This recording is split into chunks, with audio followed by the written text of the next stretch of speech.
중국의 석학 임어당의 대표작 생활의 발견은 인생을 살아가는 데 있어 가장 근본적이고 불가피한 문제를 던집니다.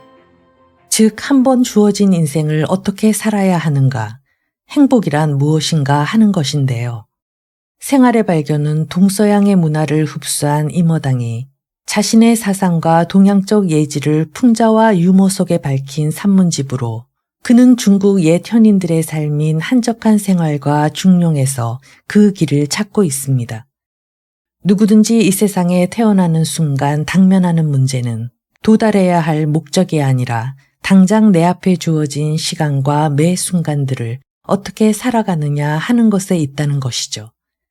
이 책에는 생활의 미학이라 할 수 있는 아름다운 성찰들이 흥미롭게 담겨 있습니다. 그 일부 내용을 발췌 낭독하겠습니다.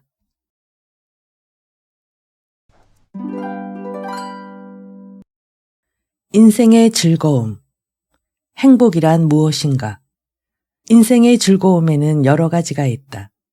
우리 자신의 즐거움, 가정생활의 즐거움, 나무, 꽃, 구름, 시내, 폭포, 그 밖에 삼라만상을 보는 즐거움, 그리고 또 어떤 형태의 마음의 교류, 시가, 미술, 사색, 우정, 유쾌한 대화, 독서의 즐거움 등이 그것이다. 맛있는 음식, 유쾌한 모임, 가족의 단란, 아름다운 봄날 소풍 등의 즐거움처럼 분명한 것도 있고 시가, 미술, 사색의 즐거움처럼 그다지 분명치 않은 것도 있다. 이들 두 부류의 즐거움을 물질적인 것이라든가 정신적인 것이라고 부르기란 불가능하다. 왜냐하면 무엇보다도 내가 이 구별을 믿지 않으며 그리고 이렇게 분류하려면 생각할 적마다 당혹스럽기 때문이다.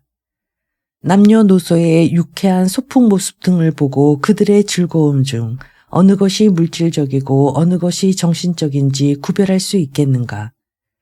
한 아이는 풀숲 위에서 깡총거리고 다른 아이는 데이지의 화환을 만들며 놀고 있고 어머니는 한 조각의 샌드위치를 들고 있고 삼촌은 잘 익은 사과를 먹고 있으며 아버지는 하늘에 떠가는 구름을 바라보며 풀 위에 누워있고 할아버지는 입에 파이프를 물고 있다.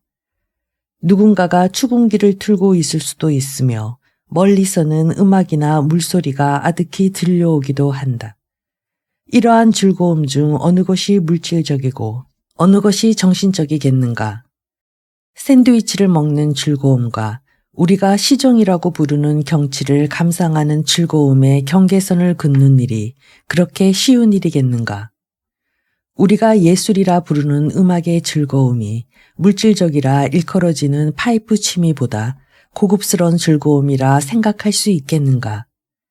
그러므로 물질적 즐거움과 정신적 즐거움을 구별한다는 것은 나에게 있어서는 당혹스러운 일이며 그런 일을 한다는 것 자체가 잘못이기도 하거니와 별로 신통치 못한 사고방식처럼 생각된다.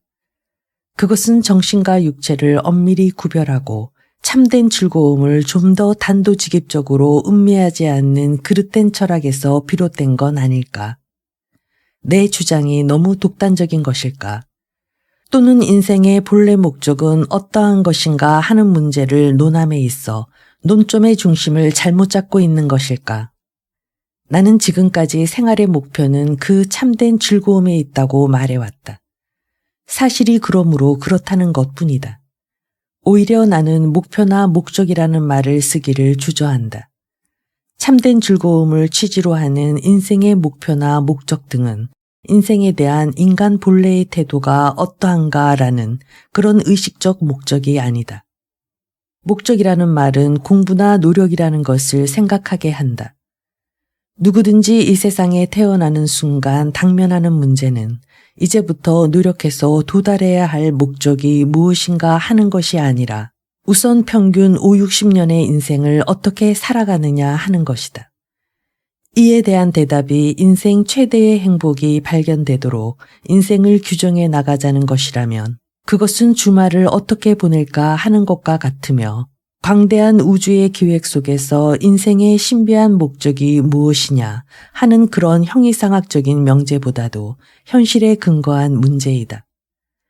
이에 반해서 인생의 목적이 무엇인가 하는 문제를 해결하고자 대비하는 철학자들은 처음부터 인생에는 목적이 있어야만 한다고 독단하고 나서기 때문에 논리가 일목요연하지 않다.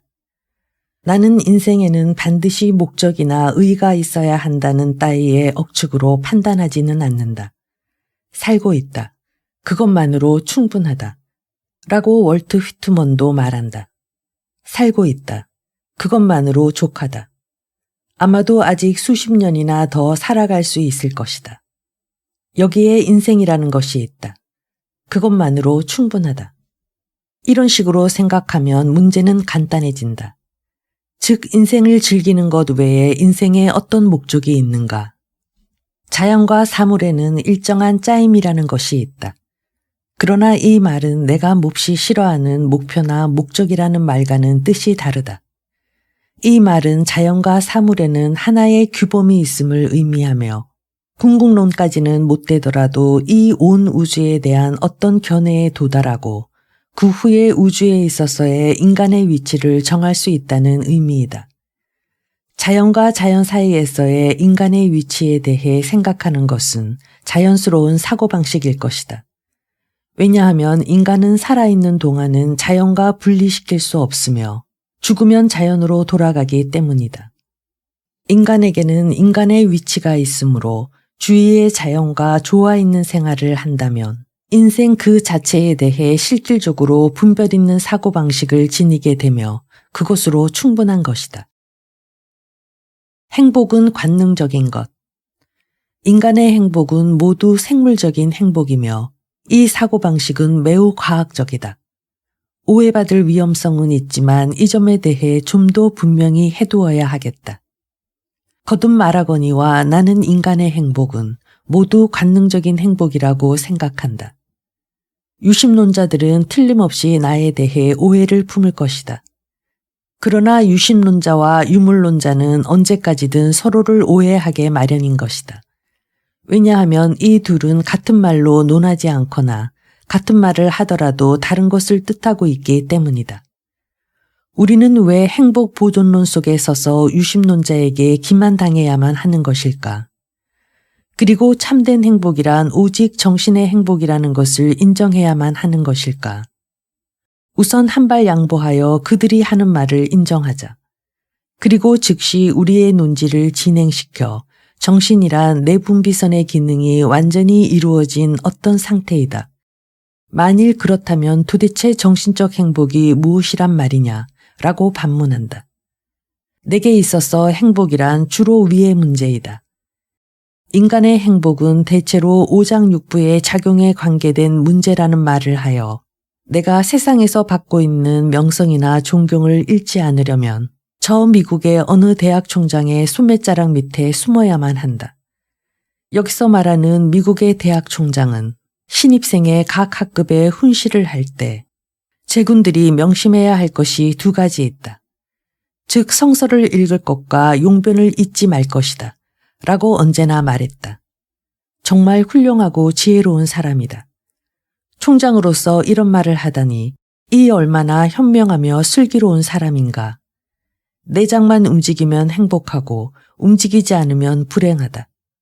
문제는 오직 이것뿐이다. 행복이라는 것에 대해 언급할 때 추상적인 것에 빠지지 않도록 하자. 그리고 진짜 행복할 때는 언제인지 스스로 사실에 근거하여 해부해 보지 않겠는가. 이 세상에서는 행복이라는 것이 소극적인 경우가 대단히 많다. 즉 슬픔과 괴로움과 육체적 고통이 전혀 없는 상태를 행복이라고 말한다. 그러나 행복이라는 것은 적극적일 경우도 있으며 그런 경우 우리는 그걸 환이라 부르고 있다. 이를테면 내 경우에는 진정 행복한 한때는 이런 때이다. 잘 자고 나서 아침에 눈을 뜨고 새벽 공기를 마시면 허파가 한껏 부푼다. 그러면 더 깊이 호흡하고 싶어지고 가슴 주위의 피부나 근육에 기분 좋은 운동 감각이 일어나며 따라서 일도 할 수 있을 것 같은 그러한 한때. 손에 파이프를 쥐고 의자에 발을 쭉 뻗고 앉으면 담배 연기가 천천히 올라가는 그러한 한때. 여름날 여행길에서 갈증이 나는데 곱고 맑은 샘이 있어 물이 솟아나는 소리가 기분 좋게 들려온다. 구두와 양말을 벗어던지고 칼칼 쏟는 찬물에 발을 담그는 그러한 한때. 맛있는 음식을 배불리 먹고 난 뒤 안락의자에 기대 앉는다. 뜻이 맞는 사람과 함께 앉아 흥겹고 즐거운 이야기를 끝없이 한다. 몸도 마음도 천하태평인 그러한 한때. 한여름 오후 지평선을 바라보니 먹구름이 뭉게뭉게 솟아오르고 있다. 15분쯤 후면 소나기가 내릴 것이 뻔하다. 비를 맞고 싶지만 우산을 안 가지고 외출하는 것은 어색하다. 그래서 서둘러 나가서 들판의 한가운데쯤에서 소나기를 만난 것처럼 한다. 흠뻑 비를 맞고 들어와 식구들에겐 대단치 않아 갑자기 소나기를 만났어 하고 말하는 그러한 한때. 아이들이 짓거리는 소리를 듣거나 그 통통한 다리를 보거나 할 때 도대체 나는 아이들을 육체적인 의미에서 사랑하고 있는지 정신적인 의미에서 사랑하고 있는지 종잡을 수가 없다. 그와 마찬가지로 마음의 환희와 육체의 환희를 구별하기란 도저히 불가능하다. 육체적으로 이성을 사랑하지 않고 정신적으로 사랑하는 것이 가능할까? 또 사랑하는 여인의 아름다움, 즉 그 웃음과 미소 짓는 얼굴과 고개를 흔드는 모습, 온갖 사물에 대한 각각의 태도, 그런 것을 해부하거나 분석하는 것이 남자에게 그렇게 쉬운 일일까? 결국 어느 아가씨나 좋은 옷을 입었을 때는 더 행복하다고 생각한다. 입술연지나 볼연지에는 여자의 마음을 들뜨게 하는 무엇이 있다. 또 미용 지식에서 오는 정신적인 침착성과 안정이라는 것도 있다. 이것은 아가씨 자신에게는 참되고 명료한 것이지만 세상의 정신주의자라 불리는 사람들은 이런 일은 생각지도 못한다. 우리는 모두 생명이 있는 육신이므로 육체와 정신과의 차이는 매우 작으며 어떤 섬세한 정서나 위대한 정신미가 정신세계에서 찬미받는다 해도 감각을 무시하고 그에 이르는 것은 불가능하다. 촉각이나 청각이나 시각에는 도덕성이나 비도덕성이 없다. 인생의 적극적 환희를 받아들일 힘이 없어지는 것은 대개 관능적인 감수성이 줄었기 때문이며 또 만족을 느끼리만큼 그것을 활용하지 않았기 때문이다. 그러한 가능성은 아주 많다. 그러나 도대체 무엇 때문에 헛된 논의를 한단 말인가? 차라리 구체적 신뢰에 대해 동서양을 통해 삶을 사랑한 위인의 글 중에서 약간을 뽑아 그들은 언제를 즐거운 한때라고 말하고 있는지, 또 그들이 귀로 듣고 코로 맡고 눈으로 본다는 그 중요한 감각과 어떻게 밀착되어 있는지를 고찰해보지 않겠는가. 다음에 인용하는 것은 숲의 시인 도로가 귀뚜라미 소리를 들었을 때의 시적 정치인데 대단히 미적인 감회에 대해 말하고 있다. 우선 귀뚜라미가 우는 소리에 귀 기울여 보라. 귀뚜라미는 돌틈에 많이 있는데 한 마리만 있다면 더욱 흥취가 깊다. 그 우는 소리를 듣노라면 어쩐지 한가한 놈이라는 느낌이 든다. 그러나 이 세상의 짧은 생애가 끝나면 영원한 죽음으로 들어가야만 하는 생물의 운명을 생각하기에 우는 벌레 소리를 한가하다고도 생각하고 또 쓸데없이 안달하며 사는 인간의 번뇌에서 보기에 그런 느낌도 드는 것이다. 그러나 그것은 본래 모든 시간관념을 초월하는 것이므로 한가하다고는 결코 말할 수 없다. 오히려 봄의 욕정이나 여름의 열강 한복판에 홀로 서서 가을의 서늘함과 무르익음을 생각해 함이 있는 것이다. 귀뚜라미는 새에게, 너희는 아이들에게 일시적인 충동으로 울고 있어. 자연은 너희를 통해 말을 하지만 우리에게는 무르익은 지혜가 있다. 우리에겐 사계절의 변동이 없다. 우리에게는 사시의 자장가를 부르고 있는 거야 라고 말한다. 이리하여 그들은 영원히 풀숲 속에서 노래한다. 이미 그들은 천국에 있으니 새삼 그들을 천국에 보낼 것까지도 없다. 영원히 변함없다. 5월에도 11월에도. 조용한 예지, 그 노래에는 산문과 같은 분명함이 있다. 술을 마시지 않지만 이슬을 마신다. 교미기가 지나면 사라져버리는 덧없는 사랑의 가락은 아니다. 신의 영광을 찬미하고 영원히 그것을 즐기는 것이다. 사계절의 변화의 테두리 밖에서 그 가락은 진리인 양 변치 않는다.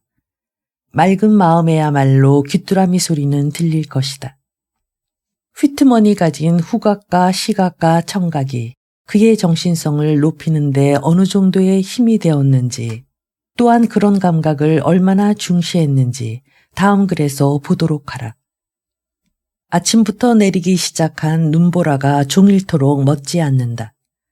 그러나 펄펄 내리는 눈에 젖어 나는 같은 숲과 같은 길을 2시간 이상이나 걸었다.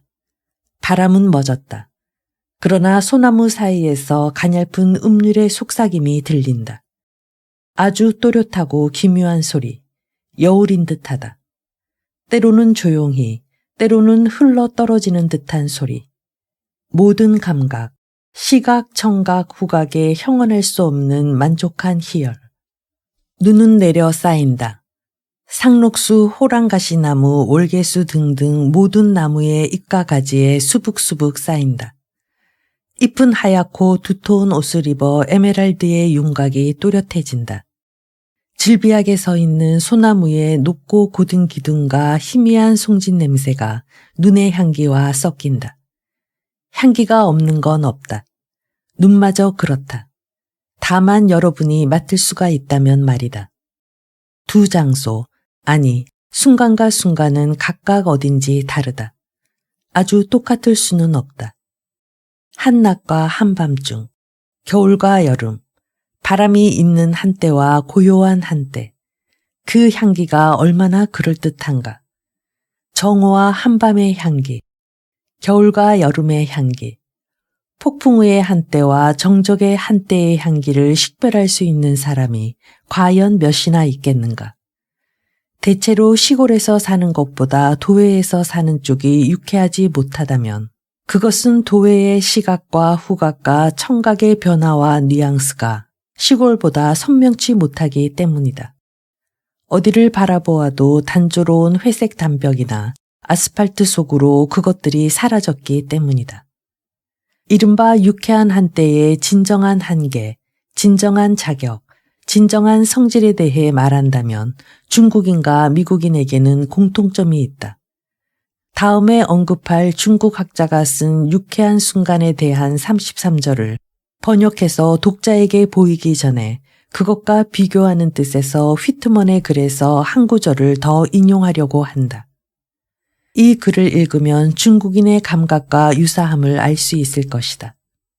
활짝 깬 상쾌한 어느 날, 미풍이 이는 건조한 공기 속엔 산소가 가득하다.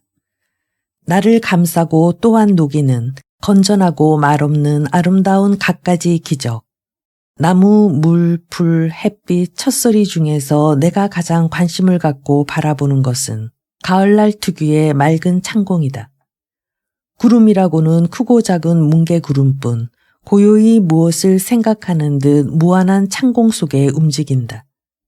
아침녘의 그 빛은 줄곧 투명하면서도 싱싱한 푸른 빛이지만 한낮이 가까워지면 점차 색깔이 엷어져 2~3시간은 회색을 띠게 된다.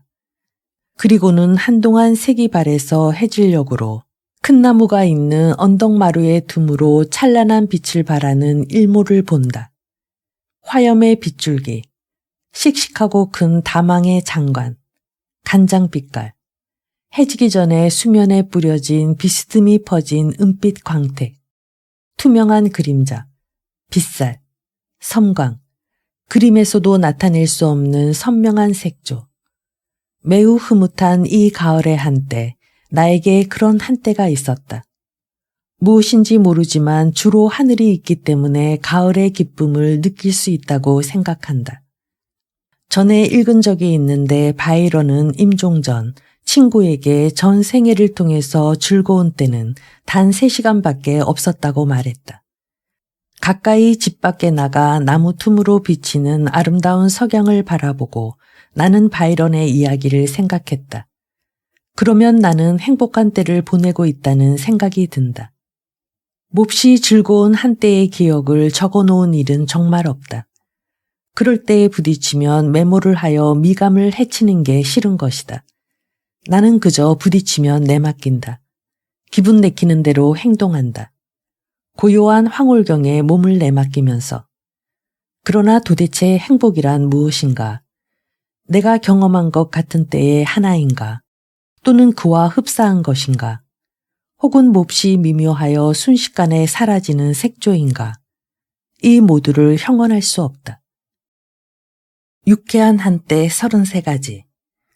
우리는 여기서 한 중국인이 쓴 유쾌한 한때라는 글을 음미하고 감상해 보려고 한다. 이 글을 쓴 사람은 김성탄이라고 하는데 17세기의 위대한 인상파 평론가이다. 그는 서상기라는 희곡의 평론 속에서 33가지에 걸쳐 유쾌한 한때라는 것을 열거하고 있다. 이것은 그가 한 친구와 빚 때문에 열흘 동안 어느 사원에 피해 있을 때 두 사람이 꼽아본 것이다. 다음의 33가지는 그가 인간의 정신이 관능과 어울려서 인생의 참된 유쾌함을 맛볼 수 있는 한때라고 생각하는 것이다. 1. 때는 6월의 어느 무더운 날. 해는 중천에 걸려 있어 바람 한 점 없고 하늘에는 한 조각의 구름도 보이지 않는다. 앞들과 뒤들은 마치 둥근 화로속과 같다. 하늘을 나는 새는 그 자취를 감추고 땀은 온몸으로 폭포처럼 흘러내린다. 점심상을 받았으나 더위 때문에 수저를 들 기분도 나지 않는다. 그래서 자리를 가져오게 해서 땅바닥에 깔고 그 위에 누웠다. 그런데 자리는 눅눅하고 파리가 코 언저리에서 어른거리며 쫓아도 사라지지 않는다. 이렇게 되면 나는 아무 힘도 없다. 그때 돌연 천둥 소리가 요란하게 울리고 먹구름이 하늘을 가득 덮으며 전쟁터로 향하는 군대처럼 기세당당하게 밀어닥친다. 이윽고 추녀에서 빗물이 폭포수처럼 떨어진다. 그러면 땀이 들어가고 땅의 눅눅함도 없어지며 파리도 어디론지 숨어버려 간신히 밥을 먹을 수 있게 된다. 아, 이 또한 유쾌한 일이 아니겠는가. 2. 10년 동안이나 만나지 못했던 친구가 해질녘에 갑자기 찾아온다. 문을 열고 그를 맞아들여 배편으로 왔는지 육로로 왔는지도 묻지 않고 침대나 의자 위에서 잠시 쉬라고 이르지도 않은 채 먼저 내실에 가서 조심스럽게 아내에게 소동파의 부인처럼 술을 듬뿍 사다 줄 수 있겠소? 라고 말한다. 그러면 아내는 선뜻 금비녀를 빼며 이것을 팔지요? 라고 한다. 사흘은 충분히 마실 수 있을 것 같다. 아, 이 또한 유쾌한 일이 아니겠는가. 3. 아무도 없는 방 안에 멍하니 앉아 있자니 베갯머리에 쥐가 와서 차츰 짜증스러워진다. 도대체 살금살금 무엇을 하는 걸까? 무엇을 갉고 있는 것일까? 어떤 책을 깎는 걸까? 이런 생각을 하며 대책도 없이 있노라면 갑자기 무서운 얼굴을 한 고양이가 무엇을 노리기라도 하는 듯 꼬리를 흔들며 눈에 불을 켜고 나타난다. 나는 꼼짝도 않고 숨을 죽이며 잠시 기다린다.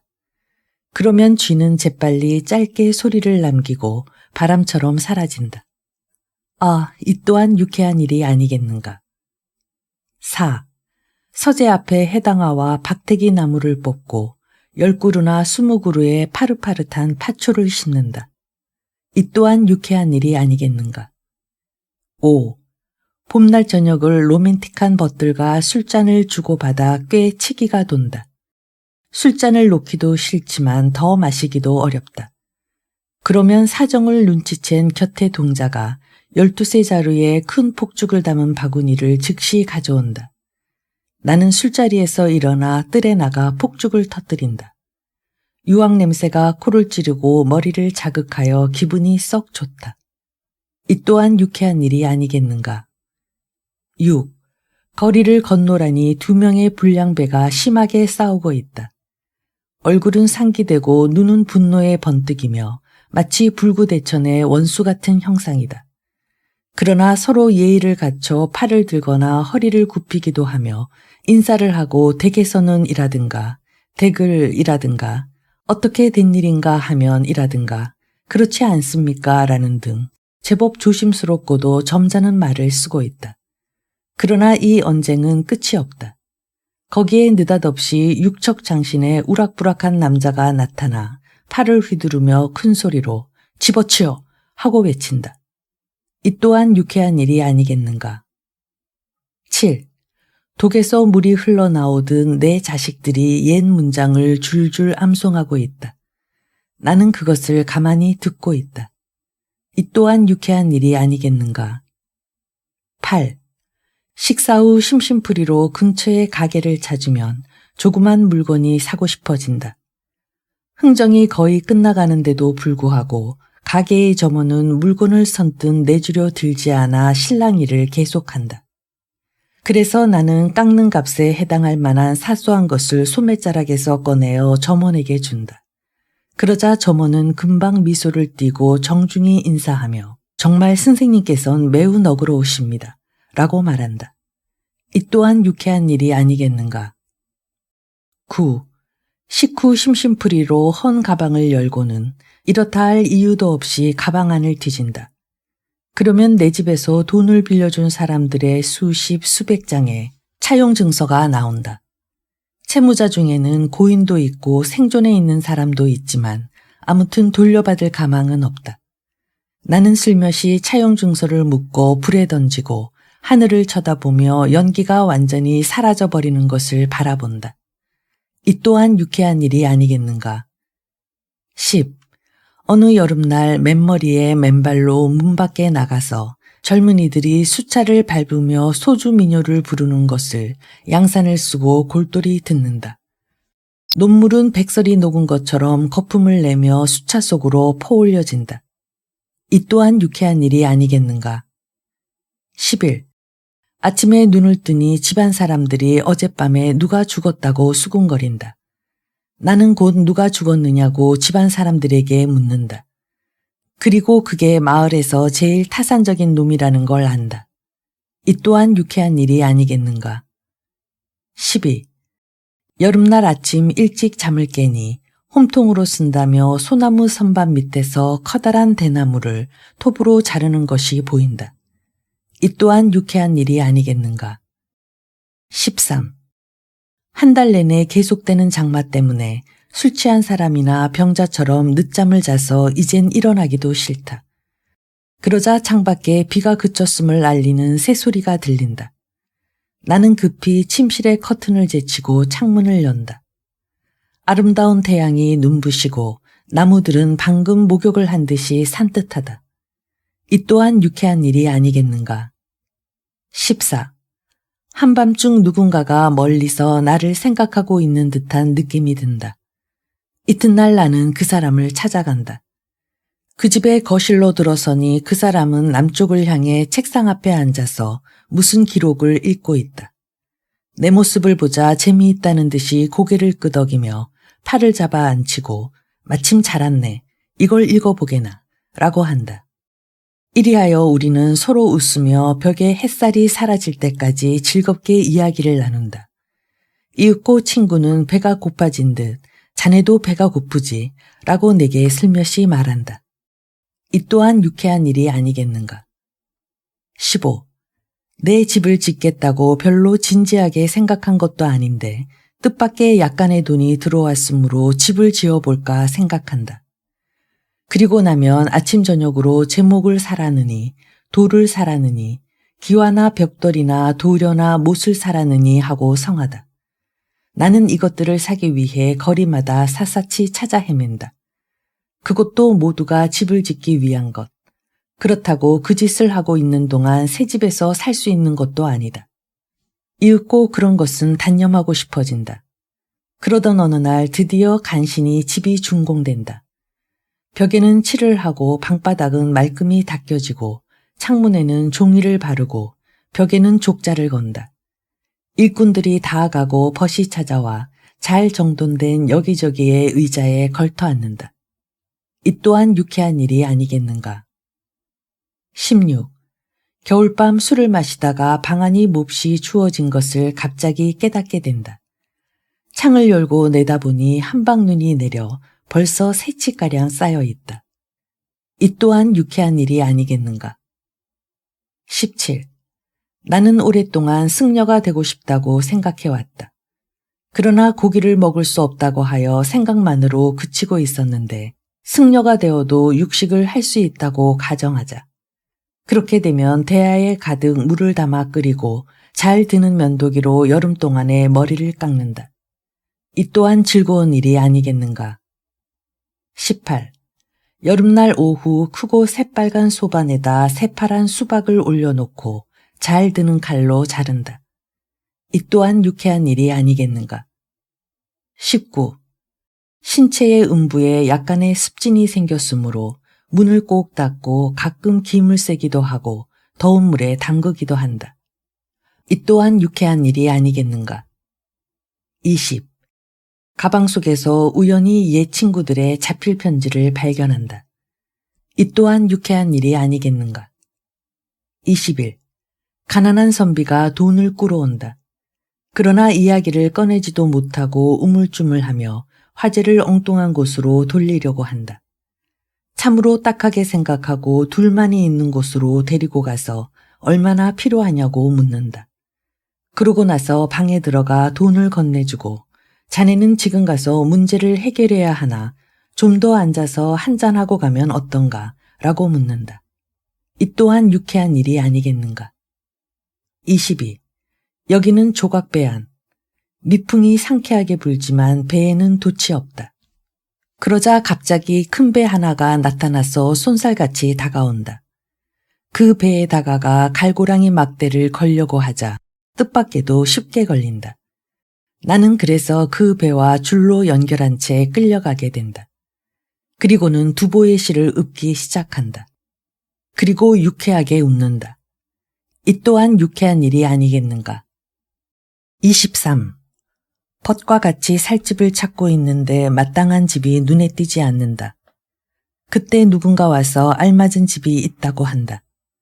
별로 크지도 않고 12개의 방이 있으며 강에 있다 있고 아름다운 수목에 둘러싸여 있다고 말한다. 나는 그 사람에게 식사를 권하고 식사가 끝난 다음 어떤 집일까 하는 생각도 하지 않고 함께 나서서 느릿느릿 그 집을 보러 간다. 문에 들어서자 커다란 빈터가 있고 곡간이 67개가 있다. 나는 속으로 이제부턴 채소나 참외 걱정을 할 필요가 없겠는데 하고 중얼거린다. 이 또한 유쾌한 일이 아니겠는가. 24. 나그네가 먼 여행에서 돌아온다. 그리운 성문이 보이고 냇물의 양쪽 둑에서 여자와 아이들이 우리말로 떠들고 있다. 이 또한 유쾌한 일이 아니겠는가. 25. 옛 자기 등이 깨지면 결코 본래대로 되는 일이 없음은 당연하다. 깨진 그릇을 뒤집거나 바라보거나 하면 더욱 우라가 치민다. 이럴 때는 그 그릇을 요리사에게 건네며 다른 헝그릇과 마찬가지로 쓸어 이루고 일단 깨진 그 그릇을 다시는 내 눈에 띄지 않게 하라고 분부한다. 이 또한 유쾌한 일이 아니겠는가. 26. 나는 성인 군자가 아니므로 좋지 않은 일을 하지 말라는 법은 없다. 밤중에 좋지 않은 짓을 하고 아침에 일어나면 그 때문에 몹시 불쾌하다. 그때 문득 생각나는 것은 좋지 못한 짓을 고백하는 것은 참회와 같다는 불교의 가르침이다. 그래서 나는 낯선 사람이건 오랜 벗이건 간에 주위 사람 모두에게 나와 좋지 못한 일을 털어놓는다. 이 또한 유쾌한 일이 아니겠는가. 27. 길이가 한자쯤 될 만한 큰 글씨를 누군가 쓰고 있다. 그걸 옆에서 바라보고 있다. 이 또한 유쾌한 일이 아니겠는가. 28. 창문을 활짝 열어젖히고 방 안에서 말벌을 내쫓는다. 이 또한 유쾌한 일이 아니겠는가. 29. 고을의 관원에게 북을 치도록 하여 태청대를 알리게 한다. 이 또한 유쾌한 일이 아니겠는가. 30. 누군가가 날리던 연줄이 끊어져서 연이 날아가는 것을 바라본다. 이 또한 유쾌한 일이 아니겠는가. 31. 벌판에 들불이 타는 것을 본다. 이 또한 유쾌한 일이 아니겠는가. 32. 빚을 다 갚아버린다. 이 또한 유쾌한 일이 아니겠는가. 33. 규염객전을 읽는다. 이 또한 유쾌한 일이 아니겠는가. 생활의 즐거움. 차와 우정에 대하여. 인간의 문화와 인간의 행복이라는 점에서 볼 때 나는 담배와 술과 차의 발명보다 더 중요한 발명은 인류 사상 없었다고 생각한다. 우리가 한가와 우정과 사교와 한담을 즐기는데 이만큼 중요하고 직접적인 효력이 있는 것은 없다. 이 세 가지에는 공통적인 특징이 있다. 첫째, 이 모두가 우리의 사교에 소용된다는 것과 둘째, 음식처럼 포만감이 느껴지지 않으므로 식사 중에 즐길 수 있다는 것과 셋째, 후각을 작용시켜 콧구멍을 통해 즐길 수 있다는 것이다. 담배와 술과 차를 즐기는 풍습은 한가와 우정과 사교의 분위기 속에서가 아니면 결코 발달하지 않는다. 왜냐하면 담배와 술과 차를 충분히 즐길 수 있는 사람은 친구의 우위를 아는 인간, 그룹을 만드는 데 매우 세심한 사람, 천성이 한적한 생활을 사랑하는 인간에 국한되기 때문이다. 다록에 따르면 차 취미의 정수는 그 색채와 향기와 풍미를 감상하는 것이며 그 조제 원칙은 청순, 건조, 청결에 있다라고 되어 있다. 따라서 그것을 감상하기 위해서는 정적이라는 요소가 필요하다. 차의 감상력은 냉철한 머리로 자결의 세계를 볼 수 있는 사람이 갖는 힘이다. 송나라 시대 이래 이 방면의 전문가는 한 잔의 엷은 차를 더없이 훌륭한 맛이라고 했는데 엷은 차가 미묘한 풍미가 있다 함은 복잡한 생각에 몰두하고 있거나 주의가 소란스럽거나 하인들이 티격태격하거나 또는 신통차는 여자가 시중들로 나오거나 하면 맛도 음미하지 않은 채 무심코 마셔버리게 되기 때문이다. 차 상대도 적어야만 한다. 즉 차를 마시는 손님이 적은 것이 중요하다. 손님이 많으면 소란스러워지고 소란스러워지면 차의 고상한 매력이 사라져버린다.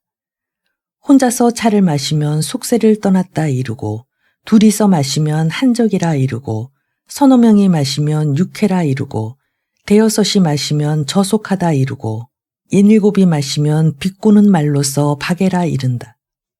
다도에 정통한 사람은 손수 차를 끓여내는 것을 더없는 즐거움으로 삼고 있다.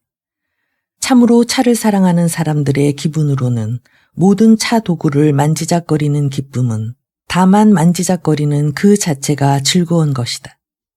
예컨대 채양 같은 사람은 늙어서 차를 마실 수 없게 되자 날마다 손수 차를 끓이는 일을 낙으로 삼았던 것이다.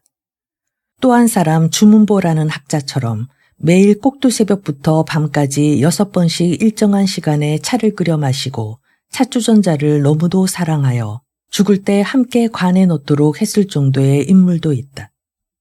차에 관한 훌륭한 평론서인 다소는 사물을 즐김에 있어 적당한 때와 장소를 규정하는 중국의 풍습에 관하여 다음과 같이 서술하고 있다. 차를 즐기기에 알맞은 때, 마음도 손도 한가할 때, 시를 읽고 난 후 피로할 때, 마음이 산란해졌을 때, 음악을 감상하고 있을 때, 노래가 끝났을 때, 휴일에 집에 있을 때, 칠연금을 뜯고 그림을 감상할 때, 심야에 담화를 나눌 때, 깨끗한 책상을 대할 때, 아름다운 벗이나 고운 애첩 곁에 있을 때, 친구를 찾아보고 돌아왔을 때, 소나기가 내릴 때, 작은 나무다리 밑에 유람선 안에 있을 때, 드높고 무성한 중림 속, 여름날 연꽃을 눈 아래로 바라보는 누각이, 좁은 서재에 향을 피우며, 잔치가 끝나고 손님이 돌아간 뒤, 아이들이 사당에 간 뒤, 인가에서 떨어진 한적한 절 안에서, 약수나 기암이 가까운 데서, 술과 술자석에 대하여, 나는 술을 많이 마시지 못하므로 술에 대해 말할 자격은 없다. 내 주량이라야 쌀로 만든 소홍주 석 잔이 고작이며 맥주는 단 한 잔으로도 완전히 취해버린다. 이리봉은 차를 몹시 즐기는 사람은 술을 좋아하지 않고 대주객은 차를 즐기지 않는다는 단호한 의견을 써서 남겼다. 술과 차의 대조는 이런 식으로 표현되고 있다. 차는 세상을 버린 사람과 같고 술은 기마무사와 같다. 술은 아름다운 우정을 위해 있고 차는 덕 있는 조용한 사람을 위해 써 있다. 어느 중국의 작가는 음주에 알맞은 심경과 장소를 분류하여 엄격한 자리에서의 술은 유장하게 마시고 마음 편하게 마실 수 있는 술은 로맨틱하게 마셔라. 병자의 술은 소량이어야 하며 슬픔의 술은 취할 정도로 마셔라. 봄 술은 정원에서, 여름 술은 들에서, 가을 술은 쪽배 위에서, 겨울 술은 집에 틀어박혀서, 밤 술은 달빛 아래서 마시는 것이 좋다라고 쓰고 있다. 또 다른 작가는 다음과 같이 말한다. 취하는 데는 때와 장소가 있다. 꽃의 색향과 조화되려면 햇볕 아래서 꽃을 대하고 취해야 하며 상념을 씻으려면 밤에 눈을 향해 취해야 한다. 성공을 기뻐하여 취하는 자는 그 기분에 화합하여 노래를 한 곡 불러야 하고 송별연에 임하여 취하는 자는 이별의 정에 곁들여 한 곡의 음악을 연주해야 한다. 선비가 취하면 수치를 면하기 위해 행동을 삼가야 하며 군인이 취하면 위용을 높이기 위해 크게 술을 분부하여 위엄을 더해야 한다. 누각 위에서의 잔치는 서늘한 기운을 이용하기 위해 여름이 좋으며 강물 위에서의 잔치는 의기양양한 자유감회를 갖기 위해 가을이 좋다. 이것이 곧 기분과 경치에 알맞은 올바른 음주 방법인데 이 법칙을 어기면 음주의 낙은 상실될 따름이다. 술에 대한 중국인의 태도와 음주 중의 예의범절은 이해하기 어려운 점도 있고 비난할 점도 있지만 반면에 칭찬할 점도 있다. 비난할 점은 못 마시겠다는 사람에게 억지로 마시게 하고는 기뻐하는 습관이다. 다만 술을 강권하는 것도 유쾌하고 소탈한 기분에서 나온 것으로 그로 인해 자리가 활기를 띠는 것은 사실이다. 중국인의 음주법에서 칭찬할 만한 점은 그 떠들썩함에 있다. 중국의 음식점에서 식사를 하고 있노라면 마치 축구 경기장에라도 와 있는 것 같은 착각에 빠지는 수가 있다. 중국인의 주연이 2시간가량 대수롭지 않게 지나가 버린다는 것은 조금도 이상하지 않다. 식사의 목적이 단지 먹고 마시는 것이 아니라 유쾌하게 즐기는 것에 한몫 끼어 신나게 떠드는 데에 있기 때문이다. 그런 뜻에서 말하면 얼큰한 기분으로 취하는 것이 최상의 음주법이다. 줄 없는 칠연금을 타며 즐겼던 시인 도연명처럼 애주가에게는 정서가 가장 귀중한 것이리라. 그러나 술의 정서는 술을 못 마시는 사람도 즐길 수 있다.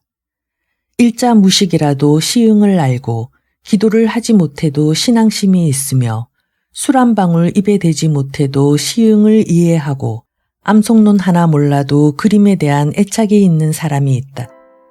이런 사람들이야말로 시인이나 성인과 애주가와 화가와 자리를 같이 할 자격이 있는 사람들이다.